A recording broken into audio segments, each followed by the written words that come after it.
नमस्कार, मैं विपिन पांडे के मऊगन न्यूज में आप सभी दर्शकों का स्वागत करता हूं। सबसे बड़ा खुलासा, रीवा पुलिस को मिली सबसे बड़ी कामयाबी।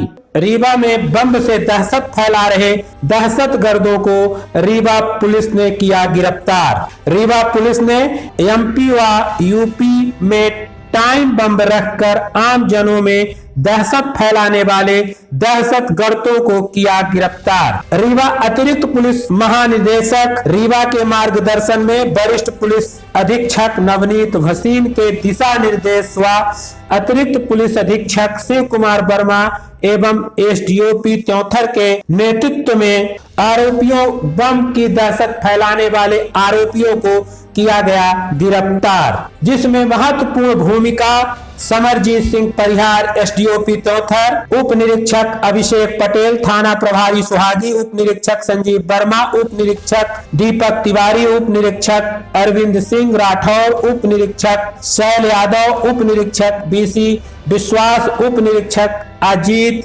सिंह, संयुक्त उप निरीक्षक दीपेश पटेल, आरक्षक 341 ब्रिजेन जायसवाल, आरक्षक 1118 आशुतोष मिश्रा, आरक्षक 322 दिलीप तिवारी, आरक्षक विशाल सिंह, आरक्षक अमित सिंह, आरक्षक योगेंद्र सिंह की रही महत्वपूर्ण भूमिका।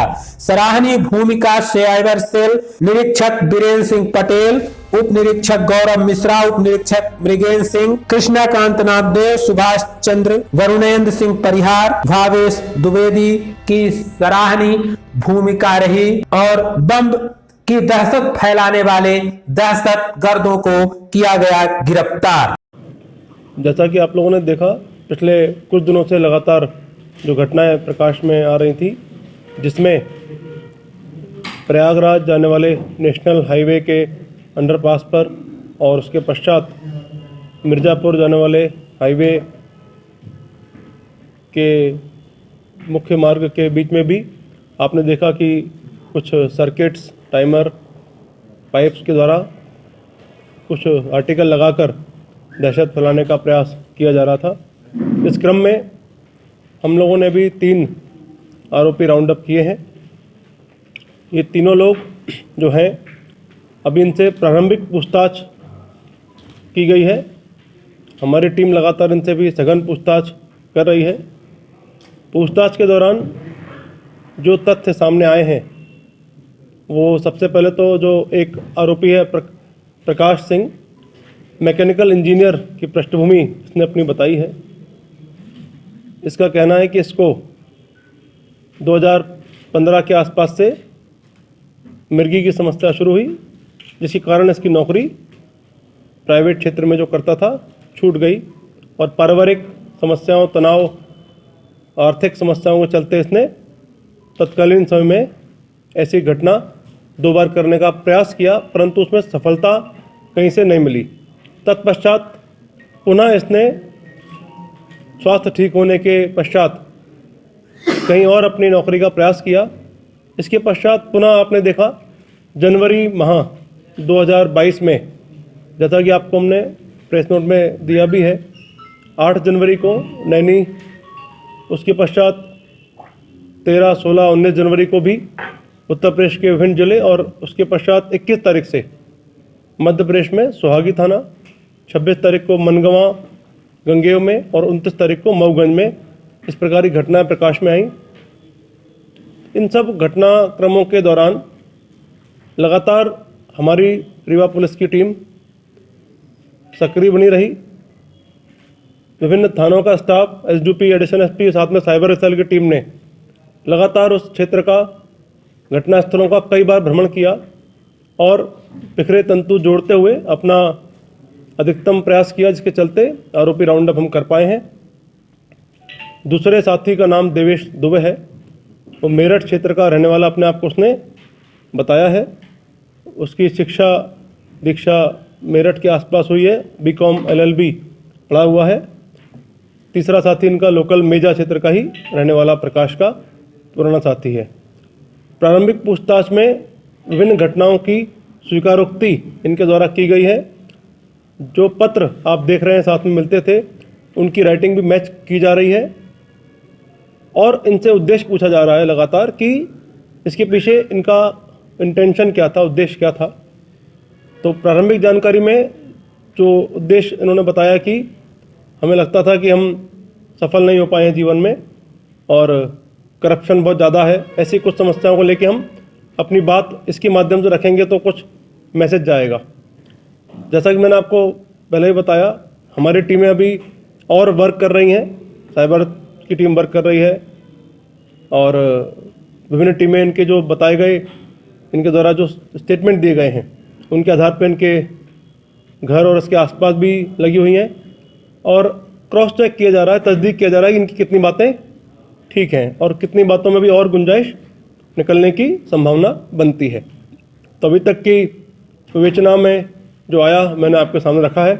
विवेचना भी जारी है और एडिशनल एसपी रीवा के नेतृत्व में एसआईटी डिफरेंट क्षेत्र में अपना काम कर रही है। जैसा जो और आगे आएगा हम लोग आपके समक्ष उसको लाते जाएंगे। सर, ये जो पत्र मिला है अभी कल अखबार के दफ्तरों में, वो भी इन्हीं के द्वारा जारी किया गया था क्या? उस पत्र के बारे में इन्होंने किसी प्रकार की जानकारी नहीं होना बताया है और उस पत्र के लिए हमारी अलग टीम लगी हुई है, हम लोग उस पर अलग प्रयास कर रहे हैं। सर, रीवा को ही क्यों चिन्हित कर रहे थे? हाँ सर, ये यूपी से रीवा क्यों घुसे? इनका उद्देश्य रीवा घुसने का था और वो भी यूपी बारे में। जो बॉर्डर है, मेजा का मुख्य इनका सेंटर है जहाँ पे 2 आरोपी निवास करते हैं, तीसरा बाहर से आया है। मेजा के आसपास के हाईवेज और अंडरपास रेलवे के टच करने में प्रयास इनका ये रहता था कि कहाँ से हम टोल बचा के कैमरे से बच के जा पाएँ और इस क्रम में इन्होंने ये हाईवेज क्यों चुने, जिससे कि यहाँ से हाईलाइट होने को, यहाँ से बात बाहर तक जाने को आसानी हो सके। मुख्यमंत्री योगी जी को टारगेट क्यों बना देती है?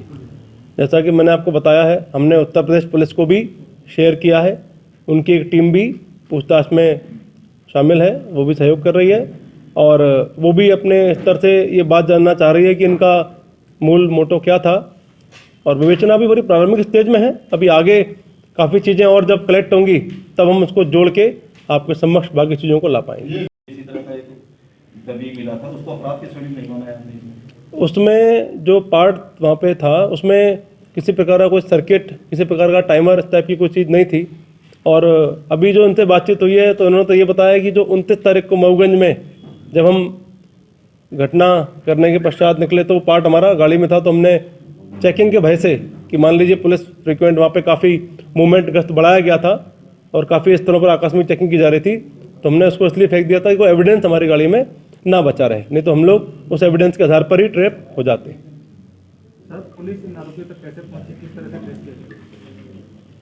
सुहागी वाली घटना के समय हमें एक फुटेज प्राप्त हुआ था, प्लस उस फुटेज को हम लोगों ने क्लियर कराया, काफ़ी उसमें प्रयास किए गए, तब क्लियर होकर पता पड़ा वो गाड़ी सेंट्रो है, क्योंकि रात के समय का फुटेज था, कैमरा भी दूर था।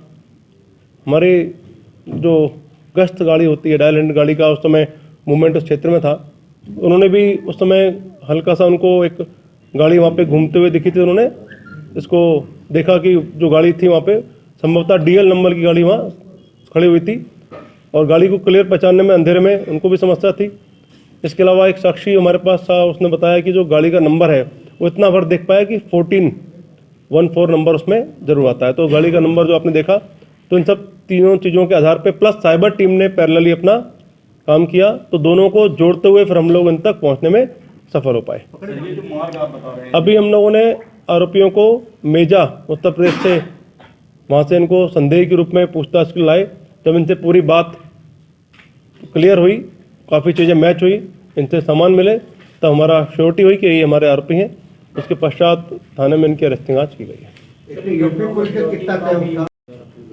मैंने आपको बताया कि हमने यूपी पुलिस को पूरी चीज़ें शेयर की हैं और अब जो, क्योंकि आज काफ़ी कम समय हुआ है, मुझे लगता है विवेचना प्रारंभ हुए और विभिन्न टीम अपना काम करके अपनी अपनी बात उनसे पूछताछ कर रही हैं, तो राइटिंग का क्या उनका भाव था, उसका क्या उद्देश्य था, बेहतर बताने की पोजीशन में है।